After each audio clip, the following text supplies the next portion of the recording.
Hello, everyone, and welcome back to the Fans Edge podcast, your monthly home for discussion on games, TV, film, and everything in between. As usual, we host Joe and the person who sasses his friend, only to be humbled soon after, Tom. Tom, how you doing, buddy? Yeah, doing good. Doing good. I love these intros. Got to give a shout out to Jay for putting these together for us. They're fantastic. Yeah, he's kind of revamped them all. Okay. He's now incorporated our line in the intro beat, Right. if you notice, yeah. Yeah. Yeah. Well, okay, cool. Look, let's talk about this month's podcast then. Today we're going to be talking about the game releases from April, the latest Star Wars news. It's covering gaming, TV, and film. We've got a bit of a bumper special on Star Wars. We're going to talk about the crew and a little bit of a Warhammer update. And yes, Tom, you're right again. I mean, look, it's a staple for us, is it not? Yeah, I would say so, yeah. So yeah, it's going to come up often. But yeah, look, let's start things off. Tom, what have you been up to recently? Playing, watching, reading? For watching Bad Batch, it's getting good. Yeah. Oh, yes. It's getting very good. Alex Rider Season 3 came out, and on the day I binge-watched the entire season in one day because it's on Freevee, so, that was very good. I'm a bit disappointed that, they're not doing it anymore, but I'm hoping someone else might pick up the series because it is good. The quality is really good. And considering one of the seasons was through COVID, I think, as well. That sounds about right. Might have been season 1. Maybe. Regardless, the quality that they did, fantastic. Yeah, definitely. Yeah, and although there has been iterations that have slightly been different from the books, I think it's done well for how it's been received by fans. For example, the addition of Kyra. Yeah, definitely. Yeah. I've also been watching Station 19 last season, season 7. And as of the recording of today, I've been watching the World Endurance Championship round 2 at Imola, 6-hour race. So it started at 12, it finished at 6 p.m. It was quite exciting, actually. It's quite good. There was carnage on turn 1, which is something you'd normally think in sim racing, but we're doing it live today. The professionals did it live today from Italy, but yeah, it was good. As for what I've been playing, I've gone back to Overwatch 2. God rest my soul. Okay. I've been playing some Le Mans Ultimate, I've played some Prison Architect, and Duckside playtest. Okay. So Duckside, do you know the game Rust, where you just it's a survival game, right? Yeah. It's basically like that, but you're a duck. Okay. So you can fly around, and you can So it's got that PvPvE sort of aspect as well. I brought my my seasoned Rust player out of retirement to do this because I was like, Tom, I need your scummy Rust mindset because we're gonna go into Duckside, please. We actually did raid somebody as well. Fair enough. We imagine a ducks with crossbows or rocket launchers or guns. Yeah, that's Duckside. It's Rust, but enough. with ducks. That's me. That's really what I've been up to the last few weeks. This is the last podcast. All right, fair enough. I'm not going to question it. Fair enough. It is what it is. I've also been watching The Bad Batch. I'm loving every second of it. I'm very sad it's going to end. But we've got a couple of new Star Wars shows coming up, which we'll go into in a little bit more detail in a little bit. Mm-hmm. I watched Alex Rider as well. I didn't binge it. Mine lasted for about a week, I think. I watched it over a period of a week. I agree with you. I think it's a fantastic show, all 3 series so far. I think we were saying the other day they're not planning on making any more series at this stage. No. But I do feel like with the ending, they've left it very open to doing more. Yeah. So I'm quietly hopeful, fingers crossed, that someone will pick it up and go, no, let's do a season 4 and so on. But yeah, you're right. There's a few changes from the books, but I think they're very much in the theme of the show and the books, and it very much fits the characters very well. You're right, they've added Kyra as a new character, but again, he fits that dynamic. I really like it.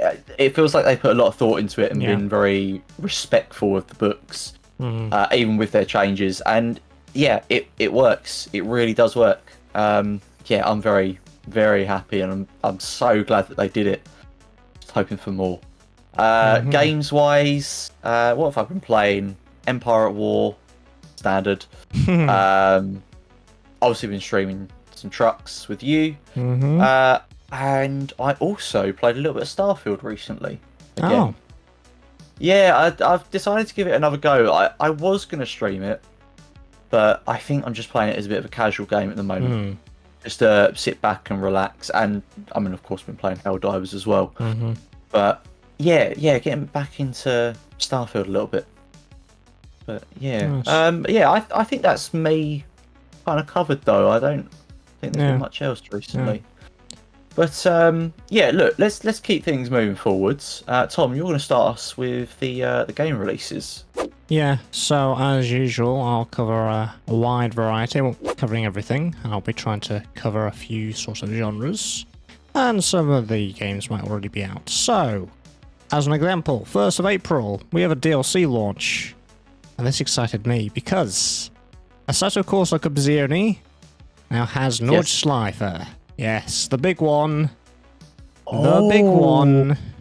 And this isn't just any Nords. This is the updated one for all the adjustments they did, I think, last year. So there's a new curb and stuff, and yeah, all the new surfacing. So it's probably the latest addition to the Nordschleife. And it has made me realise how out of practice of the Nordschleife I am. Okay. Yeah. So that released as a DLC. Now, on the back of that, I was going to discuss this in its own topic, but we have other things to talk about. In game on the G, because obviously it goes to the GB circuit, then it goes on to the Nordschleife. Yeah. There was a digital board, which isn't unusual for a track, and it had this QR code, and the QR code took us to a website. For we now have the official name for Assetto Corsa 2.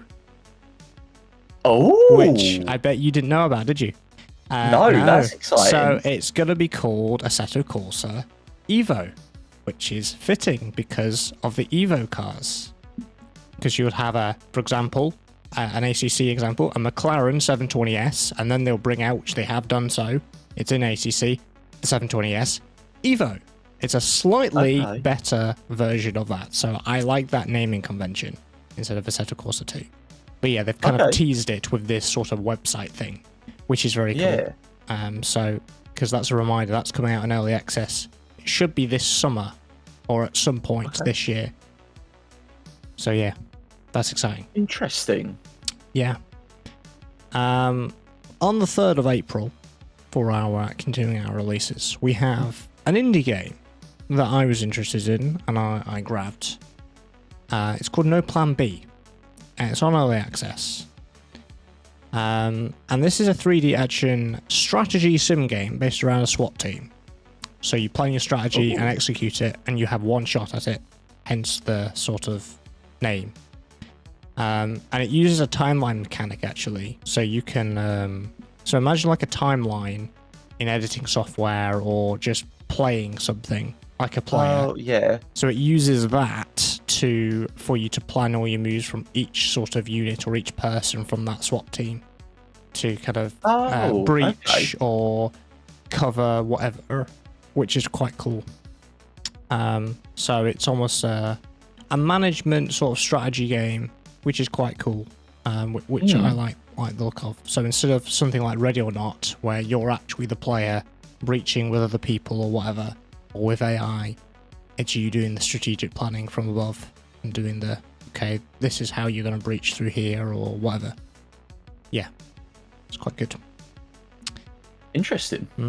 On the 11th of April, you've got Infection Free Zone. This is another early access game on Steam. So this is an action strategy during a zombie apocalypse. So you manage, build, and scavenge and fight for survival. Some of my friends are quite interested in zombie survival stuff. This actually piqued my interest because I was like, oh, I'm pretty sure some of my friends will like that. And I was sort of interested in it. I haven't grabbed it, but yeah, it's now out. So it's basically a management sim of surviving a zombie apocalypse. On the 18th of April, you've got No Rest for the Wicked for Steam, PlayStation 5, and Xbox X and S. So this is an action-adventure RPG from the makers of Ori and the Blind Forest. They're award-winning, I believe. So that's a new game from them. I believe it's actually coming out in early access on Steam as well. But yeah. On the 26th of April, we've got Stellar Blade. That's a PlayStation 5 exclusive.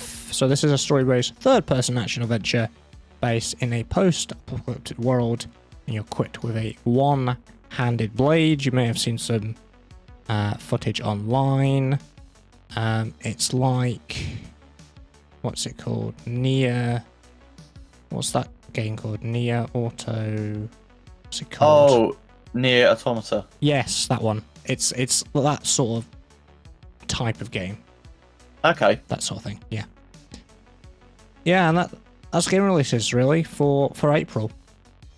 Yeah. Oh, nice and short then. Okay, cool. Well, let's move on to the Star Wars news then. Yeah, there's quite a few things that we've got to discuss this month. So I think we're probably going to do a little bit of a back and forth on these, aren't we? Just thinking about what we've got to cover. But let's start with the KOTOR remake. Now, I know a lot of people would have been very excited about KOTOR. I don't know if I've said this before on the podcast, but I didn't get to play KOTOR. I missed that hype. And I may have it on Steam, I cannot remember now, but I've just never got around to playing it. But I am excited about the remake, and I was very excited when they announced it because I thought that would be my way into it. That was, just looking through our notes here, that was announced in 2021. However, we've not had much of an update on it for a while, and I think the latest news was that it appeared that development had stopped. There's been a bit of stop-start, but it kind of stalled, I guess is the word. It looks like it's changed hands a few times as well. It looks like the latest update is that Saber Interactive have taken over the KOTOR remake. And according to their CEO, it's alive and well, which is good news. I'm just trying to think. Tom, who do we know Saber Interactive for? It's a familiar name. Let me take a guess. Well, let's see. How about SnowRunner, Expeditions, Warhammer? Yeah, those guys. So, good hands then. Yeah, so this was part of... Embracer have been selling a bunch of stuff. They've sold Gearbox as well, who belong to obviously the Borderlands franchise. And I think... Yes. Who did they give them to? I think it was 2K now, who own Gearbox now.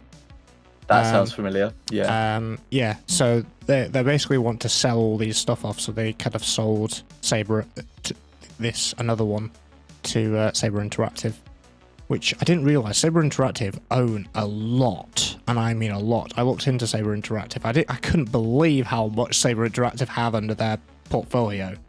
I feel like they've really grown. Like they obviously had a few games that they were responsible for originally. Yeah. But they've taken on a lot of IPs, they've taken on a lot of teams, and they just seem to be growing. And I don't know about you, but everything that I'm seeing coming out from them seems to be very well received. So personally, I'm quite positive, or feeling quite positive about them taking over the KOTOR remake.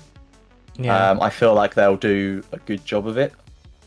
But yeah, let's go back to what he was saying. Excuse me. So Saber Interactive CEO Matthew Karch, I'm going to paraphrase some of the bits from what he said. But he did say that it's clear and it's obvious that we're working on this. It's been in the press numerous times. What I will say is that the game is alive and well, and we're dedicated to making sure we exceed consumer expectations. That's good. He knows it's well loved. It's clear in what he's saying. He knows that how this is received is so important. And I mean, like I say, if we look back at what else Saber Interactive has done, yeah, they know how to take care of their community, right?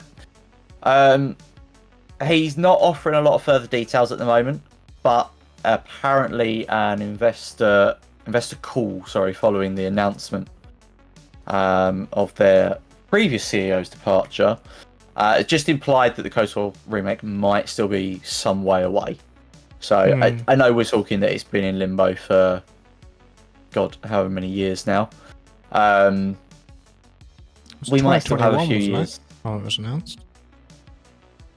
That was when it was announced. I don't know if it was I mean, I would imagine it was worked on prior to that. It was worked on prior by a different studio, yeah. Yeah. Here we go. Yeah, 6 years of development. So, 6 years in, it might still be a few years away. But if Saber are going to take it and run with it, hopefully we'll get some more updates now and we'll start to see some progress happening. Again, going back to some of the announcements, it looks like 3 years of development at Aspire, however you pronounce it, and then it was paused Aspire, the guys responsible for the Star Wars Classic Collection, Dumpster Fire, that studio. I was going to come back to that actually, because I mean, there's not much else in this interview really, I think, that's worth mentioning in relation to this, so we'll skip that. In terms of Aspire and their Star Wars Battlefront 2 remake, I'm now very glad that KOTOR has moved away from them. Well, not necessarily that it's gone to Saber, just that it's gone away from Aspire, them. What? They botched another Star Wars game. What was it? Oh, really? Well, it came out on the Switch, I'm pretty sure. It was some sort of remake. And they cancelled the DLC for it, I think. But yeah. So, Star Wars fans haven't been, happy with Aspire to begin with. So, Yeah, I can't find what it is and just try and have a little look, but I'm not seeing much on It on might Google. have been it might actually have been a KOTOR remake. Possibly. Potentially. I mean, when you search Aspire Star Wars games, there is quite a few different references to KOTOR. So it could well be that they did one for the Switch, maybe. Yeah. I'm not sure. But yeah, I mean, when you look at how they botched Star Wars Battlefront 2, I mean, we talked about it, was it last month? Yeah. About how much of an easy win that would have been for them. Very simple update to what they had. They put in content that was previously locked on certain consoles, and release it, and people would have had a full-on nostalgia fest. Like, the rose-tinted glasses would have gone on, and people would have been happy. But then we found out they cut content. They didn't have the server structure to support what was clearly going to be a very popular game. And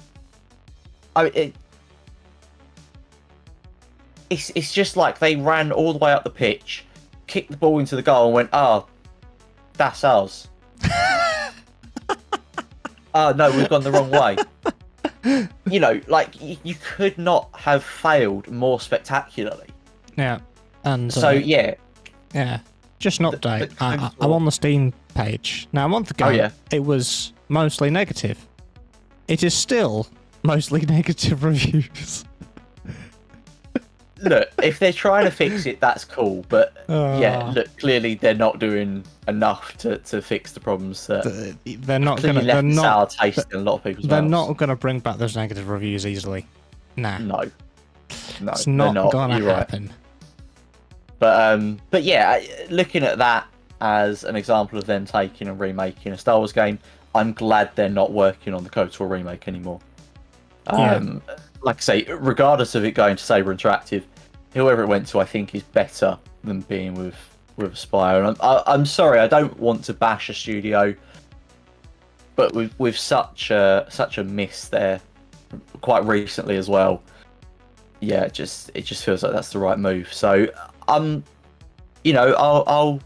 remain open to what happens. Yeah. I'm sure Saber will give us some updates, but I'm quietly hopeful that we'll get a very good remake out of this. And this is meant to be a timed exclusive on the PlayStation.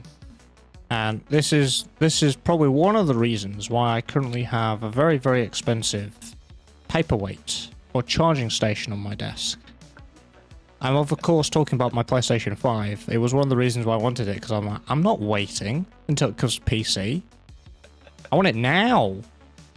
Yeah, the PS5 you start up twice a year? Yeah, probably, yeah. Yeah, because like in 2021 when it was announced, you kind of think it can't be that far away, right? But now it's 2024. So, Yeah. Yeah. Well, that's what I mean. I mean, yeah, looking at the news that has come out, it looks like it was very much a stop-start. So even if they have made any progress in that time, it's not going to have been much because, I mean, I don't know about you, but if I'm at work and I start a project and then stop it, doesn't matter how long I leave it. If I leave it for half a day and I come back to it, I need to refresh myself on what the hell I'm looking at. I imagine it's tenfold doing it with a game.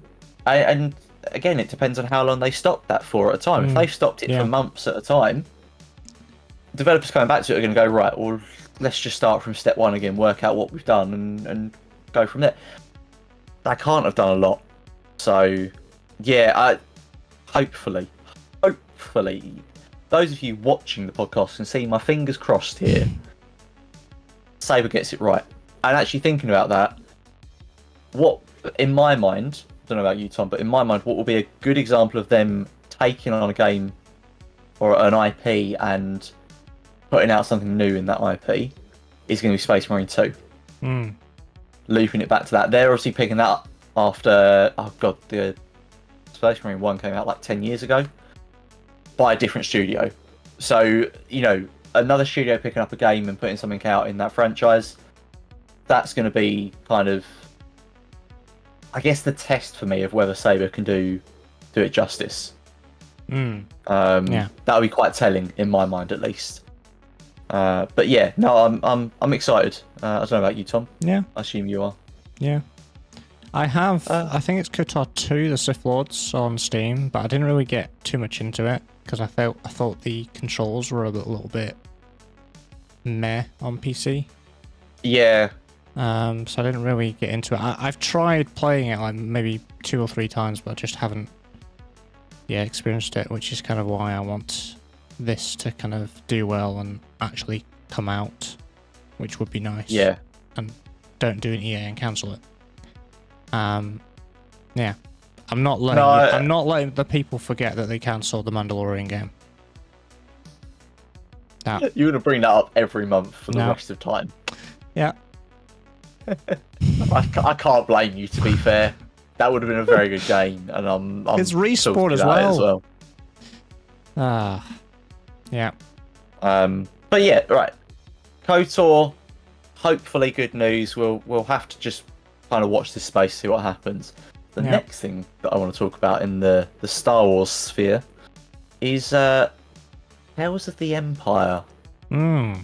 Oh, this dropped out of nowhere. I don't think we knew anything about this coming, did we? No, I was just chilling. I looked on YouTube. Oh, there's a trailer.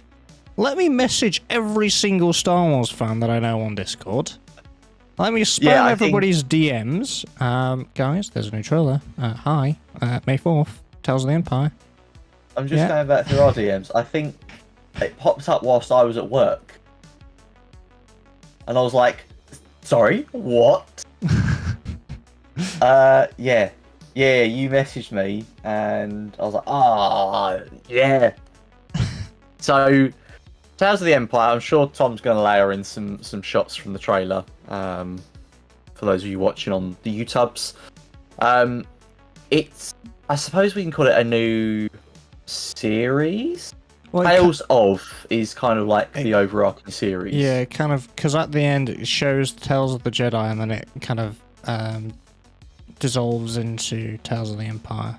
Yeah, so I think, and this is what people have been talking about a lot, or I've seen a lot of discussion about, is they might be making Tales of the new kind of story sphere thing. Like, you had Clone Wars, you had Bad Batch, you had Rebels. More gaps, I suppose. You're right. So it'll tell stories filling in those areas that aren't really touched on. We obviously had Tales of the Jedi, now we've got Tales of the Empire. Who knows what we might have next. It's funny, because we were expecting Tales of the Jedi Season 2. Yeah. But now we've got this, which is interesting. But I'm okay with that, though. Yeah. But also, this seems to be going on a slightly different format, because this seems to be, it might be shorter, but it seems to be one story. Tales of the Jedi was more numerous stories. No, I mean, again, we don't have a lot to go on. We only have one trailer so far. Tales of the Empire seems to interconnect with everything, because it's all surrounding what's her name? What's she called? It's not, though. Which lady? It's not all around Barriss. No, not Barriss. Which lady? Oh, what's she called? Her name? Oh, that's gonna bug me. Morgan Elsbeth. There we go. Yes, that was it. Yeah. By the look of everything, she's the consistent factor throughout almost everything, and then we've obviously got the Barriss thing as well. Yeah, so I don't... Again, yeah, so as I was saying, we've only got the one trailer to go on, so we've not got a lot to try and decipher this from. But, again, I'm falling back on a lot of conversations I've been seeing online. It looks like we'll have two major stories in Tales of the Empire. One will be the Thrawn and Morgan story. Yeah. Because it's an early Thrawn. This must be just after he's joined the Empire from the Chiss. And it'll be his connection to Morgan, and I assume the Night Sisters more overarching, or what remains of them anyway. Yeah. And then the other story will be Barriss and her journey into becoming an Inquisitor. But it looks like those will be the two main stories within Tales of the Empire. Whether we'll get other stuff in there, I don't know. But yeah, I'm excited. I like the idea. I like the idea of the two main stories that we're seeing. I mean, I always want more Thrawn content, so I'm happy with that. Yeah. And yeah, I'd always wondered what happened to Barriss. The idea of her becoming an Inquisitor is strange, but I kind of like it. It's almost them. It's sealing another gap, because we obviously see Morgan originally in the Mandalorian, where she's against Din, and then we don't know how she gets there, but with this we get to see how she gets there. Yeah. I'm just playing the trailer for myself, because I'm pretty sure there's a release date, isn't there? May 4th. It is. It's May 4th. Yeah. Okay. Star Wars Day. The Star Wars Day, yes. Which is interesting, because the Acolyte comes out around then as well. Yeah, so we're going to have a double whammy, and there'll be, I'm guessing, still crossover, because Bad Batch is still ongoing. We've only got 2 more weeks of Bad Batch. Oh, do we? Well, as of time of recording. Oh, don't tell me that. Yeah, there's only 2 more weeks of Bad Batch, and it ends. So Bad Batch is going to finish. Can't it not just go on forever? I would like that too, Tom, but Papa Dave Filoni says no. Yeah. He has other projects to move on to, apparently. Yeah. I was talking about sealing gaps. Obviously, that's one of them. But the other one is everyone's been wondering, where's Barriss? Because people thought she'd appear in what series was it that had the flashback to Order 66 that had her symbol on? Ahsoka, I want to say. You're looking confused. What? I am. I don't remember that. Oh, someone deciphered this. So, you know when Jar Jar Binks actor saves Keller and Beck. Yeah. Yeah. apparently in one of those scenes, someone's like gone frame by frame, and it's got Barris's symbol on a door somewhere. Oh. I didn't know you didn't know that. No, I've never noticed that. Yeah. I've not seen that online. I only saw it online because someone pointed it out. I was thinking, oh, that's interesting. The fact that he's put that in. Oh. Although, could that just be her quarters within the temple? Oh, yeah, absolutely. But because obviously when she's arrested, Filoni doesn't do anything without a reason. Yeah, that's true. That is true. But yeah, no, obviously when she was arrested, that was quite close to the end of the war anyway. So I can see that maybe they hadn't changed her quarters over after she'd left. Yeah.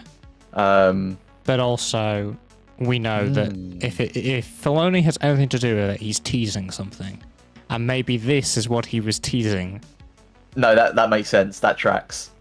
You're right. He doesn't put anything in without a reason for it. It makes me now think, was it Ahsoka or was it Mandalorian? Because he was saving Grogu. It must have been Mandalorian. Or could it have been Book of Boba when he had that flashback? Oh, I actually can't remember. No, I'm pretty sure the full flashback was the last season of Mandalorian. Alright, yeah. I'm sure it was. Anyways, getting off topic now. Yeah, no, I hadn't noticed that, but that is really interesting because he definitely, you're right, he doesn't do anything without a reason. So he's been teasing that for a while. He's clearly been, I mean, actually it doesn't. The thing is, it probably flashes up for like maybe a couple of frames, and he probably knows that there are some dedicated Star Wars fans that will go frame by frame. Yeah. I don't do that, but you know there are other people out there that will. There are definitely people within this community that will watch everything frame by frame to find everything. Will have the red lines on a board somewhere in a room, pinning things together, going, see, I called it. It's there all along. I guarantee it's like that guy on Instagram that finds the real life props from Star Wars. Yeah. But yeah, so Tales of the Empire I'm very excited for. And going back to what I was saying at the start, I'm very excited for the prospect of this being more Tales of series in the future. Yeah, there was quite a few sort of mentioned. I can't think of what now. I mean, like Tales of the Rebels was one,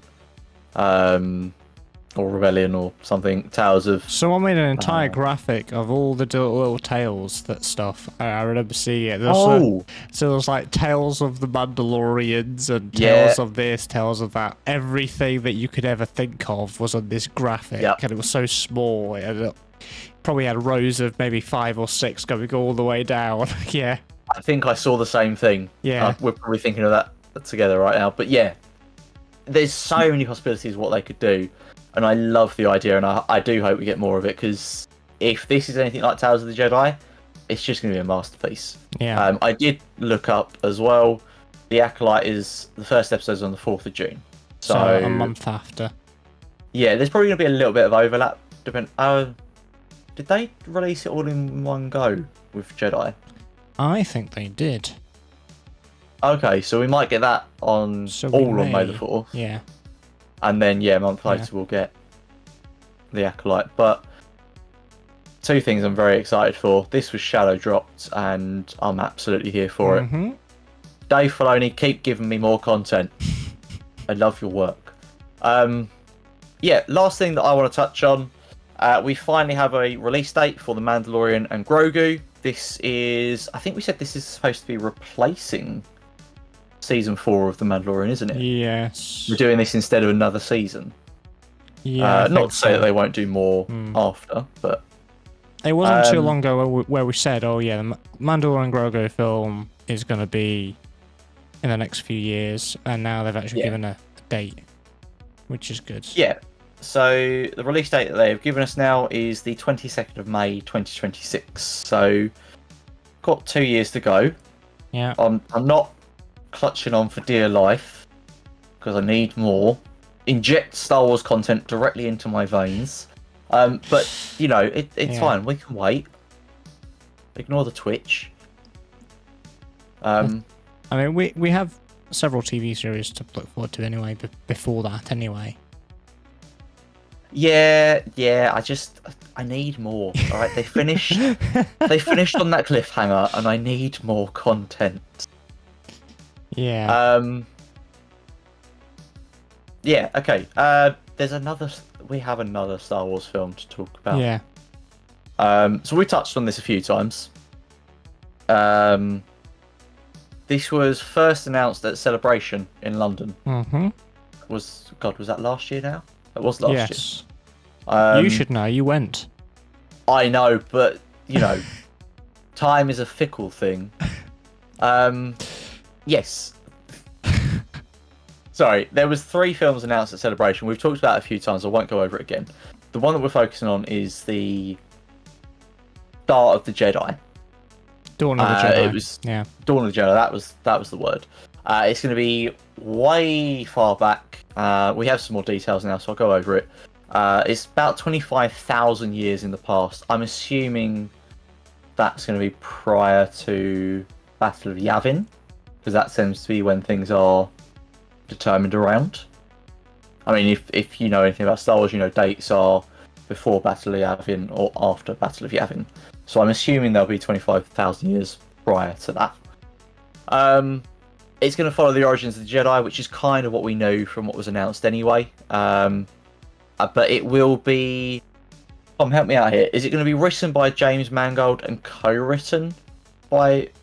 I'm assuming that's Beau Willimon? Yeah, so I think people have been sort of referring to it as James Mangold's Star Wars film. James Mangold directed Indiana Jones Dial of Destiny. Right. And he also wrote numerous episodes of Andor, including One Way Out. Which I love is the most incredibly amazing, beautifully written episode of Star Wars ever created. It's so good. How he bands everybody together and gets all the prisoners riled up to get them out.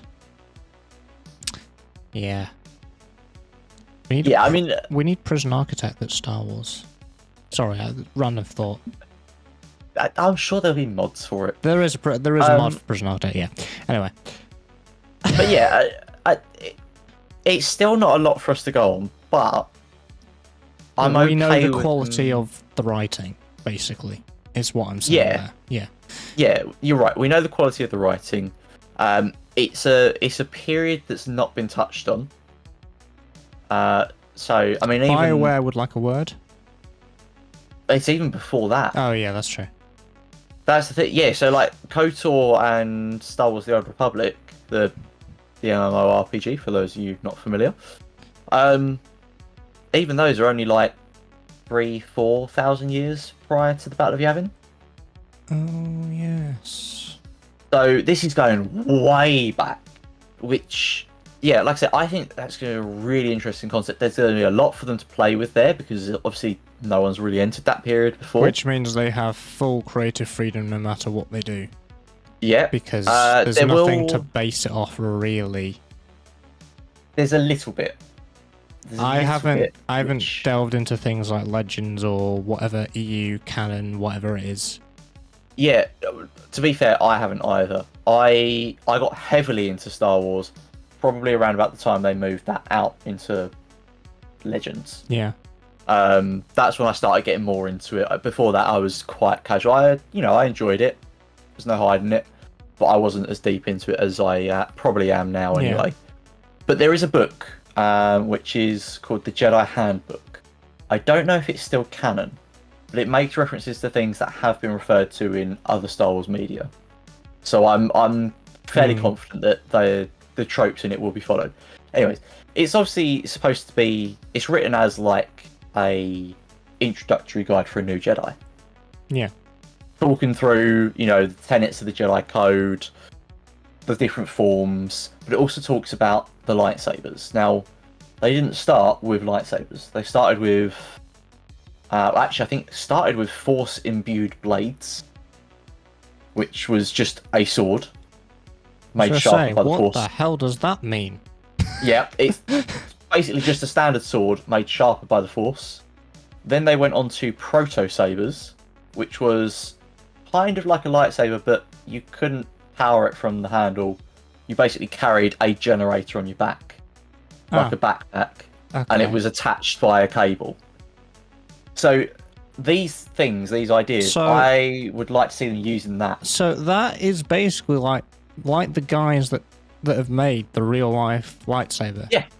The hacksmith. Yeah, those guys. Yeah, they made a proto saber and now they've made a lightsaber. That's exactly it. Yeah, I mean, I'd like to see them using things like that in this film. I mean, I don't know which one. It's probably more around the time of the Force blade. But I think because they want to make it recognisable, they'll probably go with something like the proto saber. That's my prediction, because people will see that and go, oh, Jedi. Yeah. Rather than a sword. Anyone can carry a sword. But yeah, like you say, there's so much creative freedom, because even that is just a small part of the whole galaxy. Yeah. You know, we have exploring hyperspace routes. I would imagine a lot of that they're still establishing around that period. I mean, the ships are going to be so different as well, so we're going to see a totally different design style. Yeah. Which I'm excited for. I always like to see new designs. Yeah, I could sit here and talk about this all day. New eras of Star Wars are always interesting because there's a core thing that we know, but they can totally play around with that because everything would have changed, because so much time is past, or prior in this case. I'm excited. Yeah. In case you couldn't tell. Yeah. Tom, you've got one that you want to talk about in our Star Wars news. Yeah, I want to talk about Star Wars Outlaws, because we got a brand new story trailer. And also Ubisoft being Ubisoft again. But we'll get to that. Let's talk story trailer first. I thought it looked pretty damn good. I've been interested in this since the announcement. It's being made by Massive Entertainment, who are responsible for The Division 2, so I know it's in good hands. I think it looks good. I like the look of Kay and Nix. It is looking pretty good. EA, take notes. There are Star Wars fans out here that are interested in a blaster-based new IP. Would you say you are the same, Joe? Yeah, so I must admit, I haven't watched the trailer. I've got it playing in the background now. I missed it, right? Haven't. I know. Oh my god. Look, we've been over this many times. I have the Civ brain. Memories are like water; they just run out. I haven't watched it. I'm running it in the background just so I can see it whilst we're talking anyway. But I 100% agree with you. I know we talked about this, I think, on stream recently. The idea that people only want Jedi or lightsaber-based games is odd to me. Yes, I love a good Star Wars game where I play a Jedi or even a Sith character, to be fair. With that lightsaber combat and the Force, and that's great. I have a lot of fun with that. But you're absolutely right. I want to be able to go and shoot things as well. I want to play a game where I can run around with a gun and explore this vast universe, because there is so much of it outside of the Jedi and the Sith. Yeah, because this is more around the Outer Rim and the criminal underworld, because we get to see all the new factions. In fact, there's a new faction being introduced with this trailer. I can't remember what they're called, but there's a new criminal underworld faction which has been in. Massive have collaborated with I think it was the Lucasfilm games or whatever they're called, to sort of get that all set up. But there's a new one. Yeah. There's even the introduction, as you'll probably see, Crimson Dawn as well, which is going to be exciting with a lot of people, because people are wondering if the female representing Crimson Dawn is Kira. Right, I've not watched that trailer, not watched the trailer, sorry, Yeah. and I haven't seen that yet on what I'm watching. However, I have seen photos pasted on, Facebook, Twitter, and everything. Yeah. Of that character, and that definitely looks like Kira. Yeah. Definitely looks like her. I think it is. I think she's coming back. And I also, hope that she is anyway. Also a note, the last time we talked about Star Wars Outlaws, because we have mentioned it before, was we said, oh yeah, we can see Han Solo in Carbonite, so it must be between, Yes. what was it, 5 and 6. Yeah. But this is even more of confirmation, because we see Jabba in the trailer. We see Kay being in, actually going in front of Jabba as well, and we get to see the Carbonite again. So that is Han there, and that's where Kay is introduced almost. That's the point. Sorry, that's just occurred to me. Yeah. That means it. I mean, that's not a large time period. No. Between 5 and 6. So that is very much must be just before Luke appears. Yeah. Because Jabba didn't have him for long before Luke came to get him back. Yeah. But also, that means the Rancor's still alive. Yeah, because you see the Rancor. Yeah. Yeah. Yeah. Oh no, that's interesting. Because I wonder if we will stumble into certain characters. Yeah, I'm wondering if maybe Boba Fett is a possibility potentially. Well, he sticks around on Tatooine, doesn't he? Yeah. Because he sticks around in Jabba's palace. I would imagine Lando's going to be somewhere because he was infiltrating the palace to be one of the guards. I mean, could we bump into Luke or Leia? Potentially. Because obviously I can imagine them doing this sort of really big surprise, like we were surprised with Boba Fett with Jedi Survivor. Yeah. Obviously that meant you had to do all the bounty missions in Survivor, but you know. I feel like this would be more a natural part of the story. If we go to meet Jabba, I wonder if they will be around the palace. Potentially. But yeah. The story trailer does look good. I do like the look of it. Yeah, I've just finished it. It's got me very hyped for it. Okay. Ubisoft being Ubisoft. Shall we get this out of the way? I think everyone knows what I'm about to talk about. I'm about to talk about the pricing of Star Wars Outlaws, which has set the internet on fire. Okay. So I've heard some bits about this. Let's get some context out the way. The standard edition has the base game and the pre-order bonus, which is some cosmetics. That's £60. That's standard. That's okay. Gold edition, we've got the base game and the cosmetics, and then we've got 3 days of early access and the season pass. Oh, season pass. Sorry. So the season pass has 2 further DLCs. It also has an exclusive mission called the Jabba's Gambit, and it also has a Castle Run character pack, so more cosmetics. And that is £94.99. Okay? But wait, there is more. The Ultimate Edition has all of that, plus the Rogue Infiltrator bundle, the Savage Shark bundle, which are both cosmetics, and the digital art book, which is just a digital art book. It's not a collector's item, it's not something physical. And that rounds it out to £115. Well, £114.99. Yes. I'm sorry, what, Ubisoft?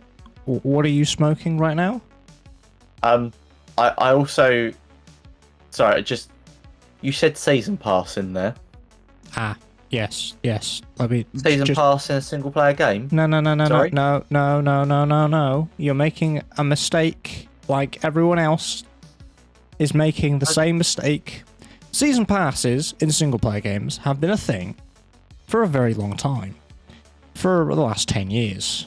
However, what you and the internet are confusing it with is a battle pass, which is completely different. Okay, I guess it's just going to be... A season pass is just additional single-player content. That's all it is. It's just bundled together. People get confused between the Battle Pass now and the Season Pass, but the Season Pass predates the Battle Pass, which confuses me because it predates it.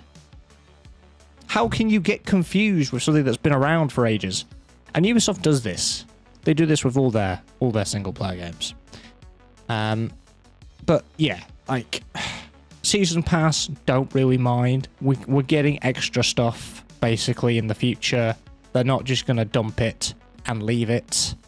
We're going to get more content, which is cool, apart from the ridiculous price, which does take me on to Ubisoft Plus. See, with a Ubisoft Plus, the subscription, you get the Ultimate Edition for $14.99 a month. This is the company that says gamers should be comfortable with not owning games. It seems to me they're trying to push people to do Ubisoft Plus rather than, buying the Ultimate Edition. So, it's just way too much. To me... Yeah, I'm just thinking about the price increases. I think the 3 days early access should be part of the pre-order bonus. Yeah? Just if you're pre-ordering it, fair enough, you get 3 days early access. The season pass, in that case, is £35 increase on the standard edition. So, I mean, we don't know how many DLCs... I assume we don't know how many DLCs we'll get as part of the season pass. I don't know if they've said anything about that. But, begs the question, how many DLCs are we going to get for that £35? If we only get one, we're getting that's two. not worth it. We're getting two. Two? Yeah. Yeah, I think... You're getting two, an exclusive mission available at launch, and a character pack. That's what you get in that season pass.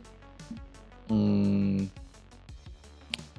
don't think that's worth £35, but that's just me. And then for the Ultimate Edition, that's another £20 increase on the Gold Edition. So you've got two cosmetic packs and the digital art book. Now, no disrespect to the artist, but it's just a digital, probably PDF or something. Yeah, we disregard that. I agree with you. No disrespect to the artist, but if I'm getting an art book, I want a physical art book. So I'm not... Yeah. If I was to buy that, I'm never going to look at it. So in that case, I'm thinking of it as £10 for the Rogue Infiltrator bundle and £10 for the Sabak Shark bundle. Yeah. Sabak, sorry. I don't think it's worth it. I'll be honest. No, because who's gonna paying £115 up front for a game? No. Yeah. Especially the financial situation right now, where nobody can afford anything. What they're playing at? But this kind of comes back to the conversations we've had before about not just Ubisoft, but gaming, the gaming industry in general, just pricing people out of the market. Yeah. It does reach a point of ridiculousness. See, Star Wars Outlaws has brought up a great thing with the pricing in terms of a big issue. But I'm just sick and tired of these triple editions. They need to go. There is no reason why they should be here. There should be one £60 edition with pre-order bonuses. That's how it should be. Some of the perks in Gold and Ultimate should be with the Standard.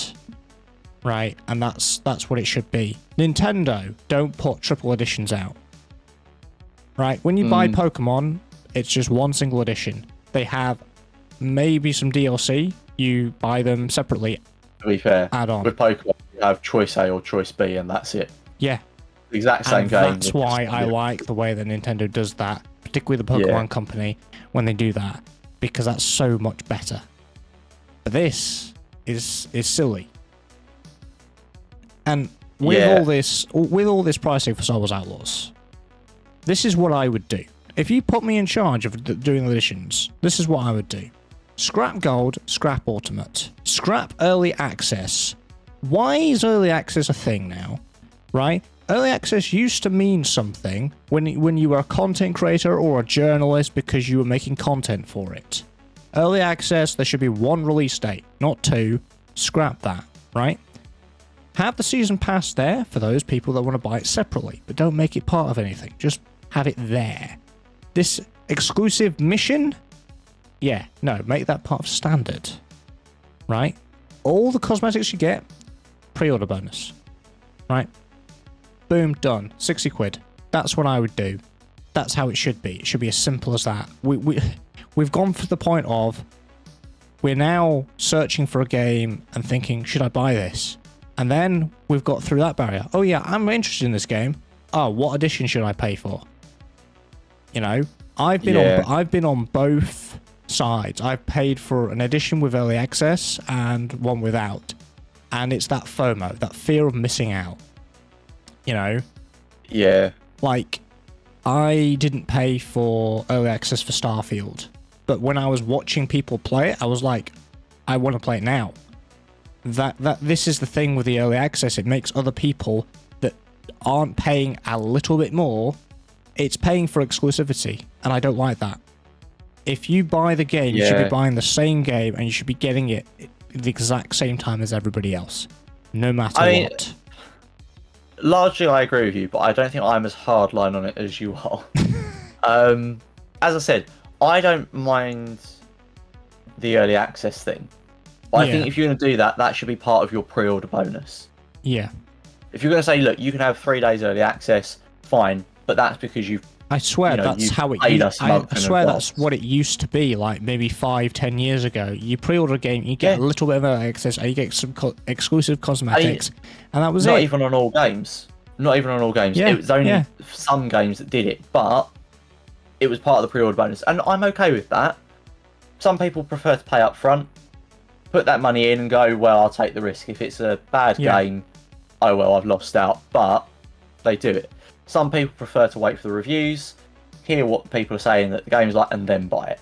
So I can see a pre-order bonus there, an early access thing within a pre-order bonus. Yeah, that I'm okay with. Again, the Rogue Infiltrator bundle and the Sabok Shark bundle, I think they're frivolous extras. If you want to sell them as separate things, fine. If you put them on there on launch day on the store as DLC that people can buy, fine. Again, it's not something that is uncommon. Even 5 or 10 years ago, people did DLCs of certain cosmetics or whatever. I'm okay with that. That's fine. That's a way of generating extra revenue so you can continue to develop the game. Cool. I'm fine with that. I do agree with you, though, on this standard gold, or whatever you want to call it, editions. This triple edition thing, Yeah. I do think that it should just be, this is the game, fine, 60 quid, that's kind of standard these days. I mean, the price of everything has increased, so fine. We'll say 60 quid. Base game, pre-order bonus with your early access, fine. If you want to do a bundle with the season pass, cool. But calling it a gold edition when you're just giving us the season pass, alright, yes, there's an early access in there, but I don't think that should be a thing. Yeah. Like, you know, buying gold edition to get the season pass, well, why? I might as well just go and buy it after the game is released, because I guarantee you, they're not going to have those extra story stuff released on day one. No. This is probably in the future, Why would they be releasing it separately? Because if they are releasing it on day one, I'm sorry, but that's another argument entirely. Why was that not included in the game to begin with? That, if anything, that I think is shady. But as I say, I don't think it will be on day one. That would be very, very strange. I think a lot more questions would be raised if that was the case. There's another kind of controversial thing in this, which you might have overlooked here, because I did mention it. In the Season Pass, you get an exclusive mission available at launch called the Jabba's Gambit. Now, this means that this is an exclusive mission that gets put behind a paywall of the Gold Edition or above. So this is a single mission that people don't get access to if you pay for Standard Edition. I think this is more standard practice for Ubisoft doing this, but I don't like it. Because it means, although I think it's not going to be a main mission, it's going to be a side mission. Loads of people thought, oh, that means no one's going to see Jabba. No, Jabba is going to be part of the main standard story. This is just an extra one that Jabba will give you, I think. But side quest you can pick up. Yeah, something like that. Yeah. But even still, I would say I would want as many people to access these missions behind that because it's part of the core experience. Because there are people out there that want to do these side missions. It also begs the question on whether you'll be able to... Seems silly for a side quest, but whether you'll be able to buy that separately. Because in theory, I can only talk in theory you should be able to buy the DLC separately. They shouldn't be locked behind. Yeah, I think pass. They would actually have the season pass separate. Knowing Ubisoft's games, The Division, The Crew, they've all had the season pass separate. That's fine. So, I just mean, in terms of, obviously the season pass gives you access to DLCs that are released over the year. Yeah. You basically like pre-ordering them, right? Basically, that's fine. Yeah. I'm okay with that. If they're putting a mission behind the season pass, are they also going to sell that separately like they will with the DLCs? Because if not, you have to buy the season pass, which some people might not have the money for up front. I mean, we're saying it's going to be 35 quid. Yeah. So it's, I mean, not the price of another game nowadays, but enough that it's considerable. Yeah. You got to pay another 35 quid just to gain access to this mission, which for certain people, I mean, completionists, people that want to go out and get every single achievement possible in the game, there's definitely going to be achievements for this mission. I would be very surprised if there isn't. So then they have to buy the season pass to gain access to it to be able to complete the game. And even not in that, there will probably be rewards for doing that mission. Otherwise, what's the point of doing the mission? So those rewards are then locked behind the season pass. That bit I don't like. Yeah. Because again, if they sell it separately, I mean, I don't know what price they'd put it at, but why are you having to pay for a side quest? I agree with you in that sense. That should be in the base game. I think I would be potentially, if I was looking at Gold Edition, because I have sort of floated towards that in recent games sometimes, because it does have better perks sometimes. Yeah. Because at the end of the day, it's a Star Wars game, and I'm going to want it. I'm probably going to be looking at something like CD keys to see what sort of reduction of price that they'll have in comparison to that. But that just begs me to ask the question to you, Joe. Based on all this negative pricing, will you be still getting Outlaws when it comes out? Honestly, I'm not sure. I mean, a number of other factors come into it that I'm not going to go into right now anyway. Yeah. But I will probably pick it up at some point. Because I want to play it because it is Star Wars content, right? Yeah. But whether I pick it up at launch is questionable. I'm definitely not going to be getting the Gold Edition or whatever. Yeah. It would be the base game. Yeah, I think you'll agree with me when I say it leaves a bit of a sour taste in your mouth. Yeah, this is the because thing. it is very clearly a money grab. Which is a shame, because obviously it does look, in my eyes, a good game for a lot of Star Wars fans. But now they've done this sort of thing, which seems, well, scummy, money baggy. Yeah. No, you're right. That's exactly the word for it. It is scummy behaviour, especially with the Ultimate Edition on Ubisoft Plus. Yeah, I know people will already be paying for that because of other games. Yeah, because you get £15 a month. You get everything with Ubisoft with that. Yeah. Yeah. Yeah. And it just, But again, that comes down to the monetary side as well. People that can't afford to, or can't justify forking out for that, or just don't like the idea of doing a subscription-based thing to play games, they would rather own a physical copy. Well, they've got to pay 115 quid if they want to get all that.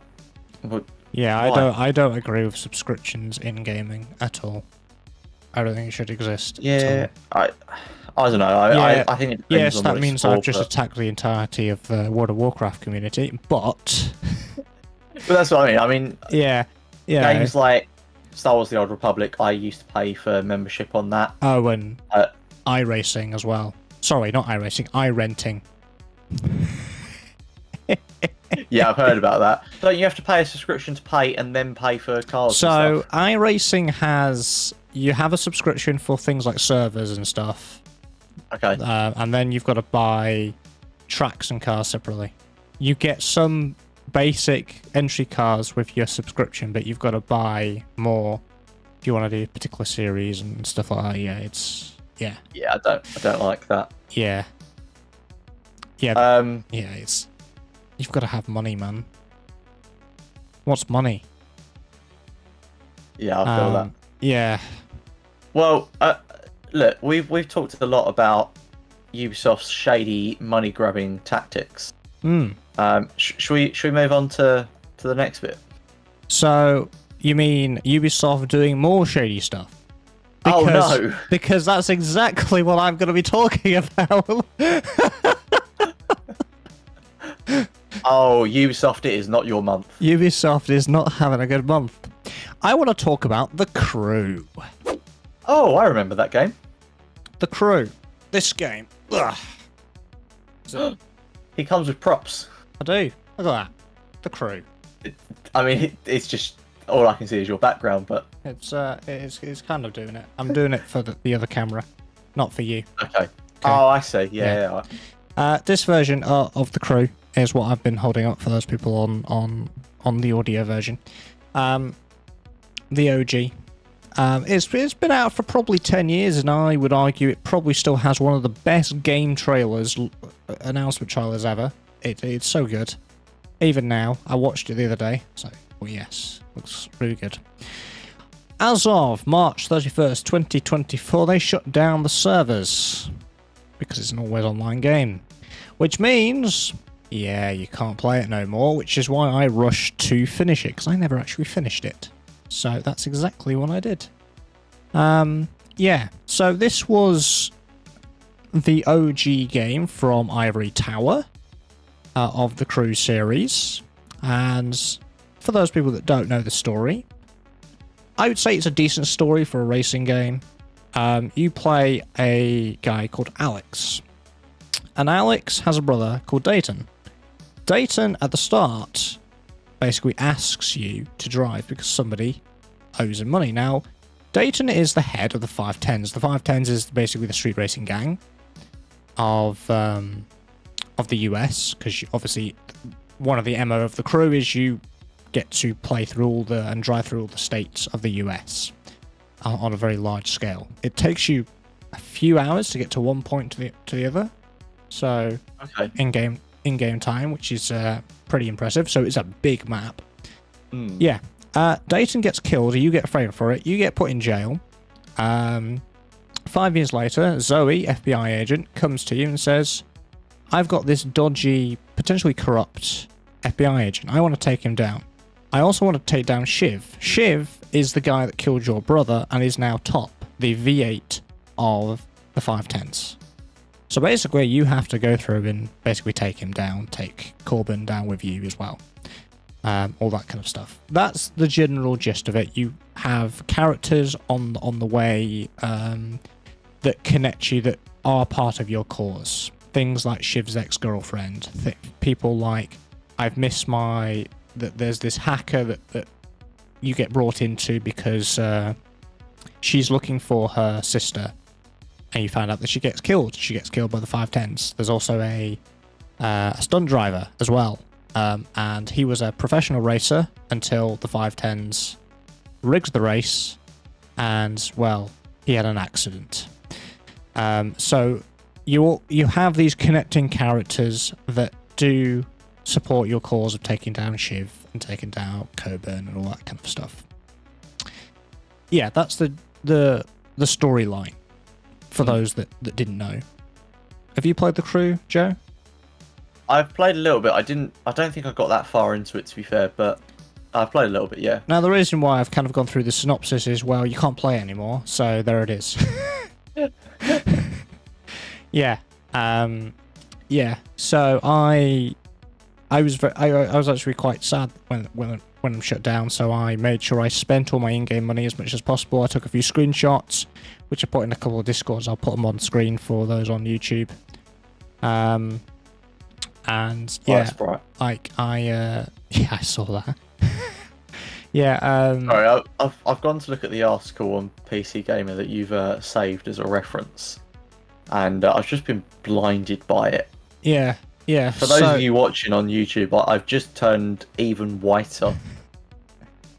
Yeah. So basically, what Ubisoft have done after shutting down the servers for a story-based game. Now, yes, one of the premises of the crew was never drive alone, being in a crew. Now, you actually get put in a session with other players as you play through this sort of single player but not single player kind of story, which is fine. You don't have to interact with those guys. You can go on and do your single player missions the way that you want to, but you're always connected to a server. But that was back 10 years ago. This was a brand new premise of, driving together with other people with your crew, right? It was a 4-man crew, right?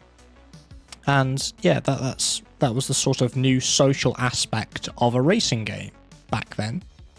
And that's what they did, which I didn't really mind. But now that they've taken that offline, the people that do want to experience the crew still, or the story, they now can't. It's basically mute. But Ubisoft have done something even worse.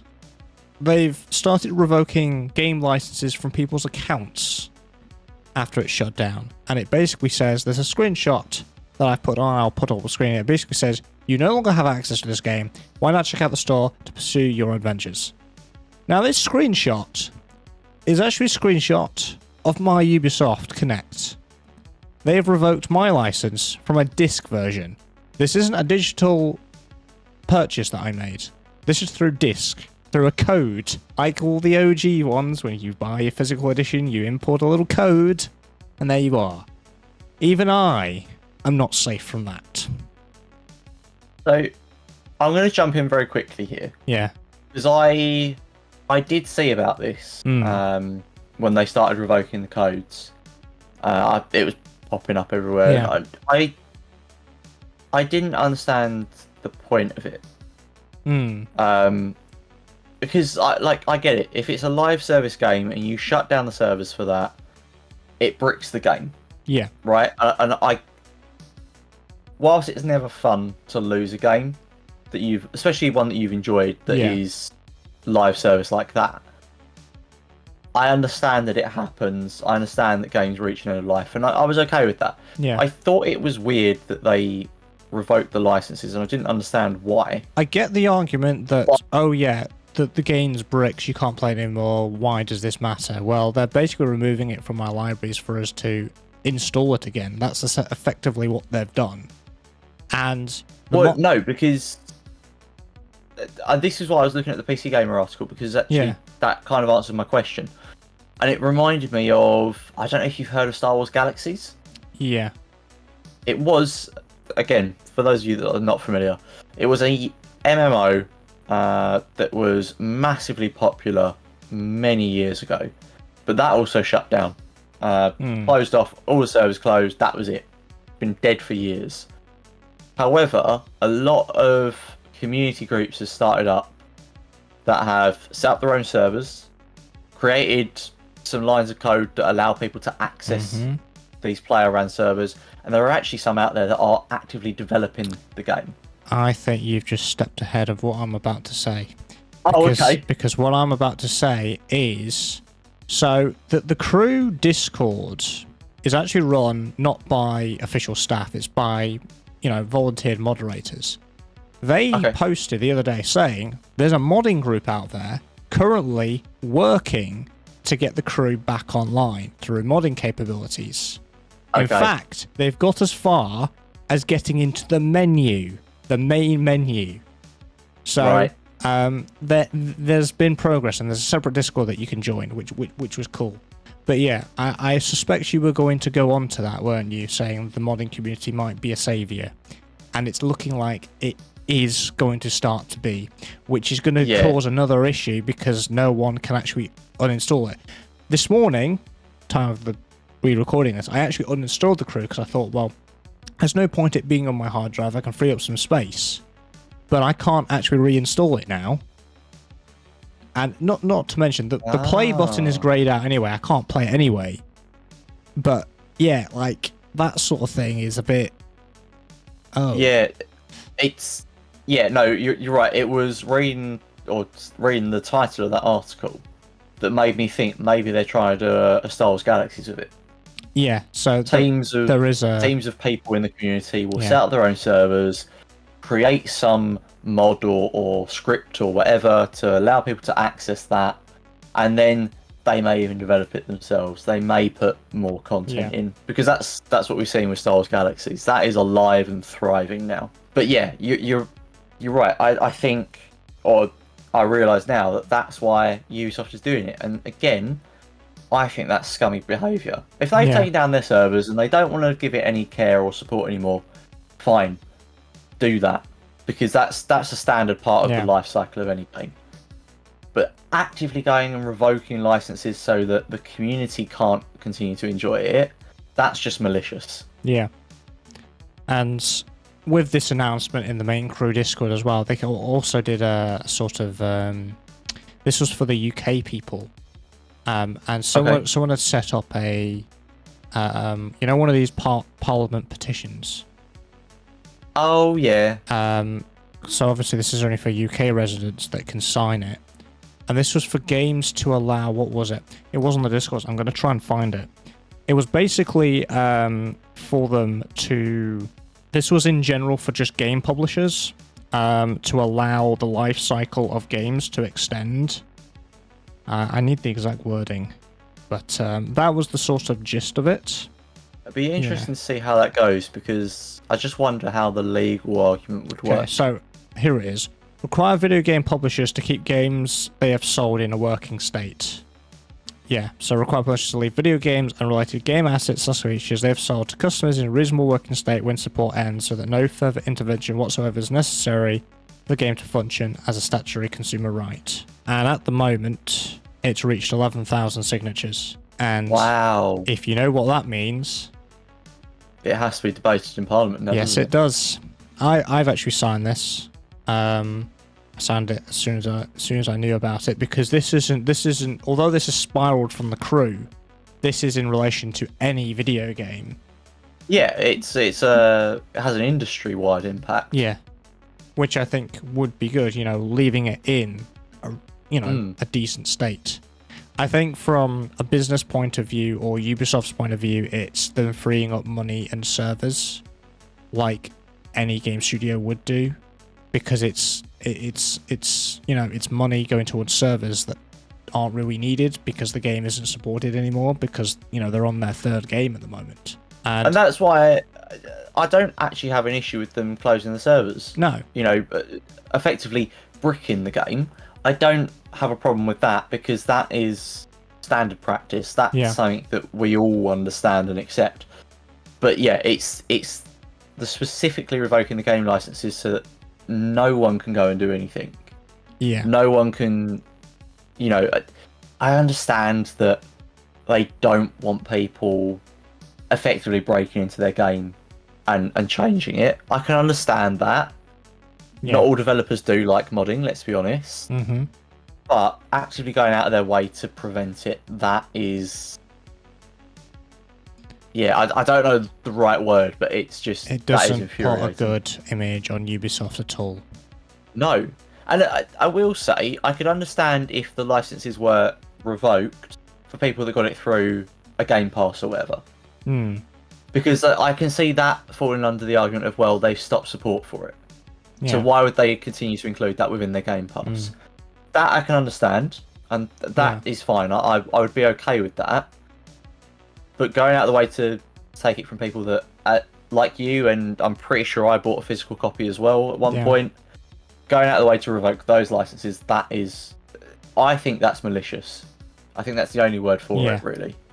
And it is funny, because I remember reading about this. Someone on the PlayStation Store who bought it digitally actually was able to get a refund. And they bought it like 10 years ago. Wow. Yeah. they actually were able to get a refund. Oh, could you imagine if we all charged them for refunds? We probably can't because of disc, but yeah, the people that imagine that you could though. Yeah. All of us go, right, well, Ubisoft, you should give us some money back then. Yeah. Or they'd regret that decision. Absolutely. And, going back to the story almost a little bit, I miss this. It was sort of gritty and sort of almost dark, in the sense that it's this criminal sort of street racing gang, that sort of vibe is what I'm getting at. And then they completely changed it at the Crew 2 because it's more motorsport focus, and then the Crew Motorfest is basically them ripping off Forza Horizon, let's be honest. Yeah, I don't like the fact that they said, this is the Crew, we don't have any further ideas, so we're changing the formula of it. That's what I don't like about the newer Crews, but, I've made my peace with that, because as soon as the Crew 2 trailer came, a few years later, I was like, oh, they've ruined the Crew, what have they done? What the hell is this? Yeah. But yeah, that's the situation of the Crew. I think it will be interesting, just to wrap up, I think it will be interesting to see how this all develops. Yeah. As you said, it's been raised to be looked into in Parliament, or to be debated in Parliament, sorry. Which I think it'll be interesting to see what the outcome of that is, and what impact that has, assuming it goes, obviously, our way as the players. Yeah. How that will impact Ubisoft, and what they will do. Also, how that will impact the industry as a whole. Because the thing is, usually if one country makes a overarching ruling, on something like that, it tends to then start to crop up elsewhere in the world. Yeah. So, I mean, it's obviously more powerful with things like if Europe implements a rule on something. Like, for example, the most recent one I can think of is that they mandated that Apple had to use USB-C as the standard charger for their products now. Yeah. To bring them in line with everyone else. And that has shifted the entire market, because now all around the world they ship with USB-C on their phones and whatever. I wonder if it would start that domino effect as well, in terms of shifting more towards player ownership. But we'll have to wait and see. We don't know how it's going to go. But again, bringing up that point, Ubisoft is the people that say you need to be comfortable with not owning your games. Well, that'll be a kick in the teeth to them then, won't it? If Parliament says, nah. Yeah. Nah, it's with the player, they have consumer rights. That's the way I can see it going, but we'll see. I would have to keep an eye on that one, I think. Yeah. And I think it's time for you to talk about Warhammer, I think. It is. I'm here for the Warhammer update. I'm trying to find the bit that I want to reference. I'll hold it up very quickly. I have a prop as well. This is White Dwarf, issue 498. The reason I have got this, ladies and gentlemen, that are listening to the podcast, I have an update in relation to Space Marine 2. That's right, the Space Marine 2 rant is back. It's not really a rant. However, it's not really... I mean, it is about the game, but it's sort of game adjacent. For those of you that played Space Marine 1, you remember Captain Titus was captain of the Ultramarines, and if you knew anything about Warhammer, it was a little bit weird that he was a captain. Tom, I'll explain this more for your benefit so you can follow along with what I'm trying to explain. Within Warhammer, you have Space Marines as a whole. They're split up into chapters. A chapter is 1,000 Space Marines. It's made up of 10 companies, 100 Space Marines to each company. Plus supporting staff. Anyways, you can go into it a bit more. Titus is a captain of the Ultramarines. The Ultramarines Primarch is Rebute Gilliman. Gilliman wrote the Codex. He wrote the rulebook on Space Marines, basically. Yeah. So obviously, they follow it to the letter. Because it is not their holy book, but kind of like their holy book. Yeah. Right? So they don't break it. each company within a chapter has a colour. So the shoulder trim denotes what company they belong to. Gold is the second company. However, in the lore, there was already a captain of the second company. So when the game came out, we all went, well, hang on a minute, how is Titus a captain? I think it was Kato Sicarius at the time, who was named in the lore. So the understanding of the community was, well, it's not canon, it's canon adjacent. It follows the developments of the universe, it follows all the established lore, but it's just a character that's different to who exists currently. Yeah. White Dwarf issue 498 has finally given us some lore, and Titus exists in canon now, which also leads us into the story of Space Marine 2. Yeah, it's given us basically backstory. I will give a summary rather than going through the whole thing. It is a few pages long. Basically, before the events of Space Marine 1, Titus was the veteran sergeant of the command squad, supported the captain. I can't think of his name and I was trying to find it. I cannot find it now, which is annoying me. Anyways, he supported the captain. The captain died in a battle against, I think it might have been orcs? Tyranids. Fighting Tyranids, sorry. Yeah, he died in the battle. Titus took over temporary command of the second company, and then after the war on that planet was won, he was made formally the captain. As soon as he was made captain, he was sent to the world of what was the name? I should have made a note of the name. I can't think of the name. Basically, the world we went to in Space Marine 1. He fought there. At the end of the game, he was taken away by the Inquisition because of his touch of the warp or whatever. They thought he might be corrupted. The lore now goes on to say that between Space Marine 1 and Space Marine 2, that was when Kato Sicarius took over after Titus was arrested, which now links in with the lore as it was, kind of where we expected things to be. Titus was locked up for, I think, 100 years in an Inquisitor's cells, being interrogated, mind probed to investigate. The Inquisitor died, and he was broken out by the Death Watch. He then went to serve with the Death Watch for a while. The Death Watch is an alien hunting elite force. So very different to what he was doing. He fought with the Death Watch for a while. Again, they ended up going to a world. They were fighting, I can't remember who. That might have been orcs. No, it was Eldar. They were fighting Eldar. And basically his squad was wiped out. Now, during his time with the Death Watch, he went unnamed. He felt like in his solace with the Inquisitor, he had dishonoured his chapter, and basically he felt like he wasn't worthy to go back to them. That's why no one had come to collect him. Yeah. So he went nameless. Obviously no one knew he was previously an Ultramarine. No link was made. And again, that's why no Ultramarines picked him up, because he would have been near them at times. Well, on this world that they went to, like I say, his squad gets wiped. He is alive, but severely injured. And a Ultramarine strike force comes to relieve the Death Watch on that world, led by two major characters. Severus Agaman, who is the first company captain, who knew Titus when he became captain, and Avaro Togurius, who is the chief librarian, who again knew knew Titus when he became captain. Togurius senses him in the warp, recognises that feeling, is like, I know that, I haven't felt that for a while, but I know that person. They arrive on the world, they rescue him, they take him back. Marnis Calgar, the chapter master, absconds him of all crimes against the Imperium, says, no, you are an honour to the chapter, you are a stellar Marine, you're coming back. We don't have a captaincy for you, so you're going to be a lieutenant. And that's where he comes into it, the Space Marine 2.